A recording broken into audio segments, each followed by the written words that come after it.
Hey there, vinyl community, VC. How y'all doing today? It's Wednesday. I always like giving the date. I'm not exactly sure why, but it's Wednesday, September 15th, and it's a beautiful day. I had to leave work a little early today, working from home, but I thought I'd get this video in. I wanted to do a video contest entry for Gav's music trip, and this new channel to me, I think I saw it on JJ's 22 Explosive Hits, and he did an entry, and I thought I would do an entry. It's all about being 23 years old. That seems to be an important year for Gav, and I think he explained why in his video. I thought I would follow up and do a video about some of the records that came out when I was 23 years old, in and around, or exactly. I kind of thought about it at first as at the year I turned, and it was the beginning of that year, and I realized when I watched him, he did it from his birth year his birth month to birth month. So I'm going to do the same thing. So September 1990, and by the way, 1990, 91. September 1990 through September 1991. That was a big year for me for many reasons. I'm still in post-secondary education, college and university. I did both, so I was in school for a while after high school, blah, blah, blah. So, yeah, and I met my wife I met her that year in early 1990.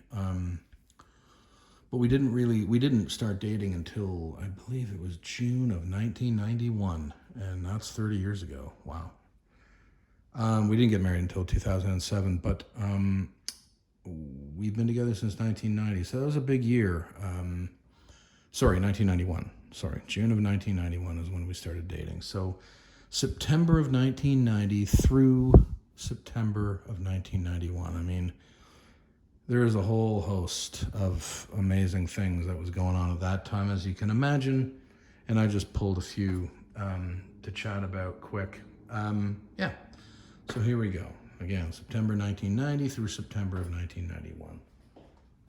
First one I'll show, and most of these are going to be CDs. I don't have the vinyls of these, but so the first one is Peter Gabriel's 16 Shaking the Tree, 16 Golden Greats. Gabriel put this compilation album out it was about November of 1990. Picked it up. Look at the tracks on here. I mean, how can you go wrong? Salisbury Hill, I Don't Remember, Sledgehammer, Family Snapshot, Mercy Street, Shaking the Tree, Don't Give Up, San Jacinto, Here Comes the Flood, Red Rain, Games Without Frontier, Shock the Monkey, I Have the Touch, Big Time, Czar, and Biko. Unbelievable. And there is the CD itself, inner little booklet. Great compilation CD. This got a lot of play at school on our system, and this is a great comp. And this is I've had this since then. All these CDs, and I've had since 1990 or 91. These are the original ones I bought.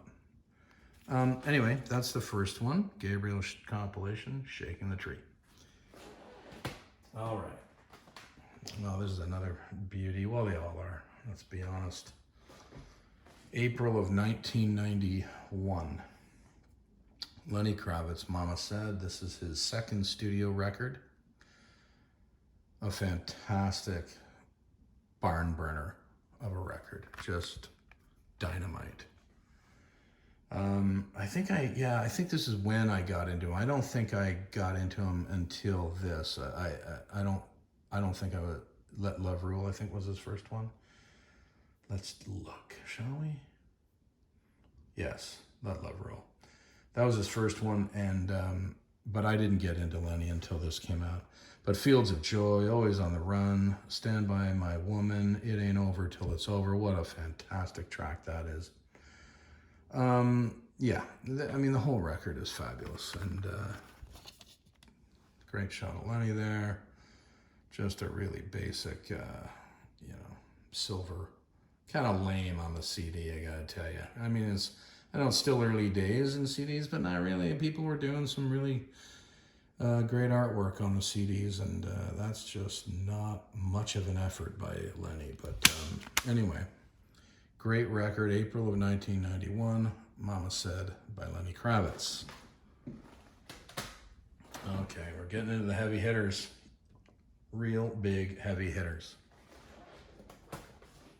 I'll show this, well, might as well show both because, August 1991. Boom. Pearl Jam, 10. What are you supposed to say? Once, Even Flow, Alive, Why Go, Black, Jeremy, Oceans, Porch, Garden, Deep, and Release. Just a phenomenal piece of work by Pearl Jam. There's the, yeah, see, Lenny, see, a little bit of artwork there. See what they do there? Just a little bit. Booklet, not going to take it out, but unbelievable. This is the reissue, I forget what year this came out when they redid this, and they had the extra 2 CDs. Or, sorry, it's an additional redux of 10, and then I think there's a DVD attached. I don't think I've ever watched that DVD. I should actually do that. But this is the redux of 10, but 10 came out August of 1991. What are you supposed to say? Kaboom is what I say. I was a huge Pearl Jam fan. I still am. You can just imagine, at that time, that age, university, college, the partying, the music, it was an amazing time. It really was. Okay, going back to a little proggy goodness. Rush came out, with their 14th studio record, Roll the Bones, in early September of 1991. Now, this is a reissue of this. It's on 200. I think it's 200 Grammar. It's a beauty. I was a huge Rush fan as a kid, and by the mid 80s, I wasn't as crazed, but I still obviously loved them. I wasn't anti-Rush. I just wasn't following, with great, like I did as a kid. I wasn't a crazed fan. Still love them though, and this one came out, and I did like this record. I remember liking a couple of the tracks for sure. There was just it was getting back, I felt maybe it was getting back to a little bit more of the way Rush, to me, was supposed to be. In the 80s, they got very synthy, and I think that's part of the reason I fell away. Plus, I was just listening to a ton of other stuff, but even on the Roll the Bones, Face Up, Where's My Thing, there's some really good tracks on this. Anyway, Rush, Roll the Bones from 1991, very early September. Great record. All right. Continuing on. Yeah, this was a beauty. And this got a little bit of airplay. I had a radio show at university, and I remember playing some of this, of course. Ozzy Osbourne's No More Tears. This was a kind of like, I would consider it like a comeback. Not meaning it's a rebirth. It was heavy. It was just fantastic. There was just it didn't feel like dated Ozzy. It felt like modern. It felt like it was of the day. Let me put it to you that way. It really didn't feel like, oh, this is just 80s Ozzy. This is like, it felt fresh. It felt new. It felt like Ozzy was back or something. Anyway, I really liked it, and I still think it's a great record for Ozzy Osbourne. And anyway, oh, look, see? Look at a little bit more artwork there, Lenny. See what's happening there?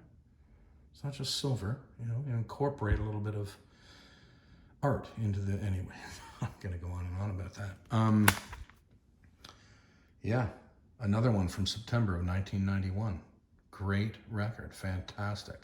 What a time, what a year. Oh boy, now we're getting into another couple of heavy hitters here. Look out. Now, again, this was, I bought it then, I still have it. Soundgarden's Bad Motorfinger from September of 1991. I mean, this is their third. I became instantly a massive Soundgarden fan. Remember when I was in a band, we'd cover Outshined as best we could, and it was great. It was just a phenomenal piece of work. The boys in the band, all young and fresh and cool and hip as shit. Soundgarden, Bad Motorfinger, watch out. That is one hell of a rock and roll album, no doubt about it. Another one from September of 1991. It just was a bombastic year. Now, what list from night to that area of 1991 would be complete without Nirvana's Nevermind? The second record by Nirvana, the thing that took the world by storm. It just was absolutely massive. It was at every university party. It was at every pub night. It was a ridiculous year. What a year this was. 23 years old. All this amazing stuff was coming out. I don't need to say any more. Nirvana, Nevermind. That was me at 23. I think Gav wanted us to show a picture. If I can dig one up, I'll add it to this. I just don't know if I'll have to go through the archives, but wanted to get this in. Gav's music trip. That's a great idea, Gav. Thanks for putting on the contest. Enjoyed coming up and digging out these old CDs and one LP, but yeah, good idea for a contest, and I had a lot of fun doing it. Vicar of Vinyl out of here.